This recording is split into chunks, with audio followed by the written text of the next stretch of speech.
the Southern Gujarat Chamber of Commerce and Industries ના immediate past president Rameshbhai બગાસિયા, આજના આપણા માનવંતા વક્તા અજય મઠ, ચેમ્બરના સેક્રેટરી નીરવ માંડલેવાળા, ગૌરવભાઈ, WECના ચેરપર્સન કૃતિકા શાહ, મહેશ પમનારી, અહીં ઘણા પત્રકાર મિત્રો ઉપસ્થિત છે, બધા નામ લઈ નથી શકતો પણ એ તમામ પત્રકાર મિત્રો, WEC ના બહેનો કે જે ખાસ સ્પેશિયલી અજયભાઈને સાંભળવા માટે અહીં આવ્યા છે, એ તમામ બહેનો ઉપસ્થિત, સજ્જનો અને સલાહીઓ. મિત્રો, ગઈકાલે જ મેં કહ્યું હતું તમને કે આ કાર્યક્રમ જે શોભ્યો છે ને, એ શોભા એટલા માટે છે કે તમે અહીં આવ્યા છો, તમે અહીં આવ્યા, તમે બેઠા 5 દિવસ સુધી તમે કંઈક ને કંઈક પ્રદાન કર્યું છે, તમે સવાલો પૂછ્યા છે, તમે જ્ઞાન પ્રાપ્ત કર્યું છે. આ કાર્યક્રમ એ કોઈ સામાન્ય કાર્યક્રમ નથી. આજે ભાઈ અમે શરૂઆત 3 વર્ષ પહેલાંથી કરી હતી. પહેલા વર્ષે અમે ગીતા પંચામૃત કર્યું અને એવું વાત કરવાનો પ્રયત્ન કર્યો કે ગીતા એ કોઈ ધાર્મિક ગ્રંથ નથી, એટલે મેનેજમેન્ટનો ગ્રંથ છે અને ગીતા એ જીવનશૈલીનો ગ્રંથ છે. જો હાર્વર્ડ યુનિવર્સિટી અને ટેક્સ્ટબુક તરીકે વાપરતી હોય તો આપણે ગીતા માટે શું વાપરીએ? આપણે ગીતા સમજવી જોઈએ, સાંભળવી જોઈએ. એમાં પણ એ 5 વિષયને લઈને અમે કાર્યક્રમ કર્યો, ગીતા પંચામૃત. બીજે વર્ષે જે કાર્યક્રમ કર્યો તે નીતિ પંચામૃત, રામની નીતિ, કૃષ્ણ નીતિ, મહાવીરની નીતિ, બુદ્ધ નીતિ અને ચાણક્ય નીતિ. આ 5 જે મહામાનવો આપણા દેશમાં થઈ ગયા, એમની જીવનશૈલી કઈ રીતે હતી અને એને સમાજને શું સંદેશો આપ્યો, એની કાર્યશૈલી કઈ રીતે, એ આપવાનો આપણે પ્રયત્ન કર્યો. અને આજે આપણે આ વર્ષે આપણે જે કંઈ પણ કાર્યક્રમ કરી રહ્યા છે તેમાં આદર્શ પંચામૃત છે. એમાં જીવનના 5 આદર્શો, એમને કહ્યું તે પ્રમાણે સત્ય, સેવા, ન્યાય, સમર્પણ અને આજે નૈતિકતા. આ 5 જે આદર્શો છે, મારી દ્રષ્ટિએ આ 5 આદર્શો એ 5 આંગળી જેવા છે.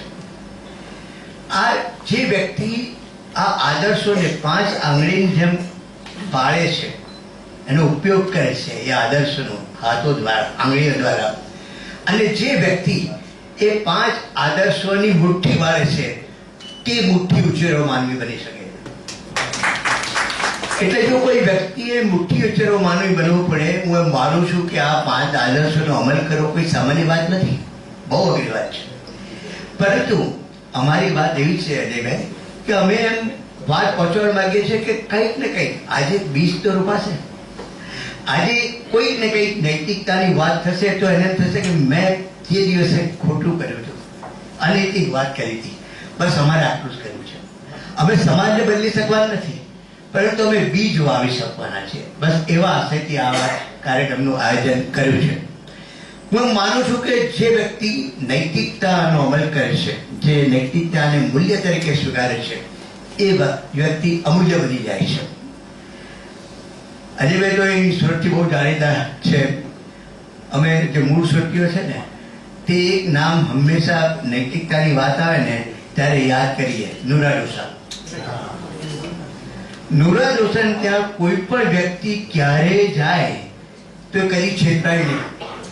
પછી એ વૃદ્ધ હોય, યુવાન હોય, બાળક હોય, સ્ત્રી હોય કે મેન્ટલી રિટાયર્ડ હોય, બધી વ્યક્તિને નુરા ડોસા વ્યવસ્થિત રીતે કામ આપે, એને એ જ ભાવે એને માલ આપે. અને એટલે નુરા ડોસા એ નૈતિકતાનો પર્યાય બની ગયો હતો. અમારું એવું કહેવું છે કે એની પોલિસી શું હતી બિઝનેસની? નુરા ડોસાને આજે વર્ષો પછી કેમ આપણે યાદ કરીએ છીએ? કારણ કે honesty is the best policy, A any policy હતી. એને પ્રમાણિકતા જોઈ, એને નૈતિકતા જોઈ. નૈતિકતાને કારણે એનો વેપાર વધ્યો અને માત્ર વેપાર નહીં વધ્યો, એનું નામ પણ વધ્યું. તો આ નામ વધવા પાછળનું જે કારણ હતું તે નૈતિકતા હતું. જે વ્યક્તિ આ નૈતિકતાને અપનાવે છે તે સફળતાના સોપાન સર કરે છે. પરંતુ આપ જાણો છો કે આજકાલ તો નૈતિકતાની વ્યાખ્યાઓ પણ બદલાઈ ગઈ છે. ગુણવંતભાઈ શાહે, ડૉક્ટર ગુણવંત શાહે એક પુસ્તક લખ્યું છે, ગાંધીજીની ઘડિયાળ. ગાંધીજીની ઘડિયાળમાં એમણે કૃપલાણીને કોટ કર્યા છે. એકવાર કૃપલાણીજી પ્રવચન આપતા હતા. એ કહેતા હતા કે આપણી બહેનો શોપિંગમાં બહુ માસ્ટર, એને બધી ખબર હોય, એના ભાવતાલ બધા ખબર હોય, એને ક્વોલિટી ખબર હોય, બધું જ ખબર હોય. એટલે એક દિવસ એક બહેન, સ્માર્ટ બહેન, એક દુકાન પર ગયા અને દુકાન પર જઈને એને કહ્યું કે મારે કાપડ જોઈએ છે. પેલા દુકાનદારે એને કાપડ બતાવ્યું. એક કાપડ એને ગમી ગયું એટલે એને કહ્યું કે આ 5 મીટર કાપડ ફાળો, પણ પહેલા એ કહ્યું કે એનો ભાવ કેટલો. પેલા દુકાનદારે કહ્યું કે 100 રૂપિયા મીટર. પેલા બેન કે હોય કઈ, આ તો 50 રૂપિયા મીટર મળે છે. એટલે બેન એ દુકાનમાંથી ઉતરી ગયા અને સામેની દુકાન પર ગયા. સામેની દુકાન પર ગયા એટલે પેલા સેમ ક્વોલિટી, સેમ કલર એક કાપડ એને દેખાયું. એટલે એણે પેલા દુકાનદારને પૂછ્યું કે આ કાપડનો ભાવ શું? તો કે 50 રૂપિયા મીટર.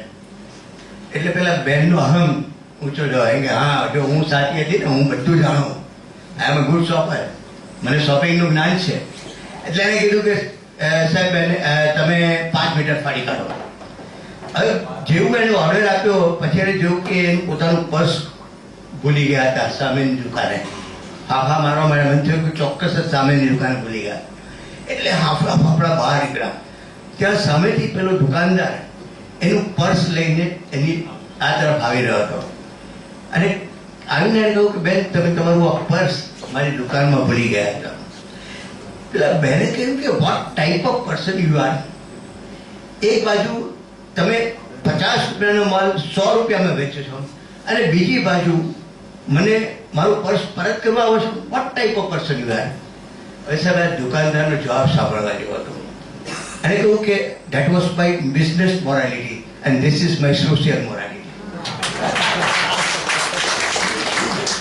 આપણે મોરાલિટીના વ્યાખ્યા બદલી કાઢી છે. આપણે મોરાલિટીની વ્યાખ્યાઓ પોતાની રીતે કરી. નૈતિકતા એ તમારે માટે જુદી, મારે માટે જુદી, કેટલા સંજોગોમાં જુદી, એવું બધું થયા જ કરે છે. એટલે મને એમ લાગે છે કે સૌથી મોટી વાત એ છે કે આપણે નૈતિકતા વિષય પર જ્યારે આજે વાત કરવા ઉપસ્થિત થયા છે ત્યારે આપણે નૈતિકતા શું એ સમજવાનો પ્રયત્ન કરીએ. સર, હું એજ્યુકેશન ફિલ્ડમાં ઘણી સંસ્થાઓ સાથે સંકળાયેલો. સાર્વજનિક એજ્યુકેશન સોસાયટીનો પણ ચેરમેન હતો. 16 કોલેજ 19 સ્કૂલ ચલાવી અને ફોર્ચ્યુનેટલી મોદી સાહેબ મને નગર પ્રાથમિક શિક્ષણ સમિતિનો અધ્યક્ષ બનાવ્યો હતો 5.5 વર્ષ માટે. કોર્પોરેશનની 270 શાળા મેં 5.5 વર્ષ ચલાવી છે. આ શિક્ષણને જીવ એટલે જઈએ આપણે એટલે કંઈક ને કંઈક ઓબ્ઝર્વેશન તો થાય. એક સ્કૂલમાં ગયો. તે સ્કૂલમાં એક ઓપન દુકાન હતી. એ દુકાનમાં પેન્સિલ, રબર, સંચો, સ્ટેશનરી બધું મૂકવામાં આવેલું હતું. પણ ત્યાં કોઈ માણસ નહોતો, દુકાનદાર નહોતો. ઉપર લેબલ મારેલા કે આ પેન્સિલ 2 રૂપિયામાં અને સંચો 5 રૂપિયામાં. જે વિદ્યાર્થીઓને જે જરૂર હોય તે ત્યાં 2 રૂપિયા મૂકે ને પેન્સિલ લઈ જાય. મને એમ લાગે છે પ્રમાણિકતા શીખવવા માટે આનાથી ઉત્તમ ઉદાહરણ કોઈ નહીં હોઈ શકે. આપણે ક્લાસરૂમમાં જે કંઈ બી શીખવીએ છીએ, એજ્યુકેશન શીખવીએ, શિક્ષણ શીખવીએ છીએ, પણ ક્લાસરૂમનું શિક્ષણ અને વાસ્તવિકતાનું શિક્ષણમાં અપાર ભેદ છે. આપણે ગુજરાતીમાં એને કેળવણી કહીએ છીએ અને હું માનું છું કે કેળવણી સામાન્ય રીતે સ્કૂલમાંથી નથી મળતી. કેળવણી આપણે આપણા ઘરમાંથી મળે છે, મિત્રોમાંથી મળે છે, સમાજમાંથી મળે છે. અને આ કેળવણીની યુનિવર્સિટીની જો કોઈ વાઇસ ચાન્સેલર હોય ને તો એ માં છે. જે વ્યક્તિ પોતાના કુટુંબ સાથે જોડાયેલો હોય, એની માં સાથે જોડાયેલો હોય, એને જે કેળવણી પ્રાપ્ત થાય છે, એને જે નૈતિકતા પ્રાપ્ત થાય એ બીજે ક્યાંય પ્રાપ્ત થતી નથી. તો મારું એટલું કહેવું છે કે આવી નૈતિકતાના સૂર્યને આપણે રાહ જોઈ રહ્યા છે. આશા રાખું કે આવી નૈતિકતા આપણે બધા સમજીએ અને સમજવાનો પ્રયત્ન કરીએ. મિત્રો, આજે આ વિષય પર અજય ઉમટને આપણે બોલાવ્યા છે.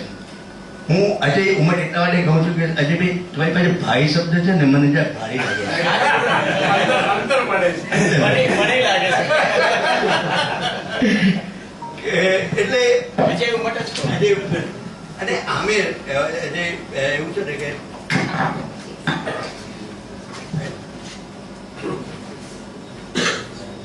Focal point with Ajay Umat સાંભળીને અજય ઉમટે ધ્યાન આવે છે. બરાબર છે. અજય ભાઈ બોલાતું નથી એટલે માફ કરજો. બિલકુલ નહીં સર. બોલો અજય ઉમટ. અજય ઉમટ એમનો પરિચય હું આપીશ ટૂંકમાં, જો કે એટલો લાંબો પરિચય છે પણ પ્રયત્ન કરવાનો છું.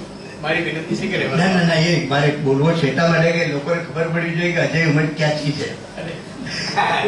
ટૂંકમાં સાહેબ. હા, ટૂંકમાં. તમે ઓછું સાંભળજો લોકોને. આ પરિચયનું ટાઇટલ છે ગુજરાતના રાષ્ટ્રીય પત્રકાર શ્રી અજય ઉમટ. ગુજરાતના બહુ લભ્ય પ્રતિષ્ઠિત તંત્રી પત્રકારોના મોખરાનું એક નામ એટલે પત્રકાર શિરોમણી અજય ઉમટ.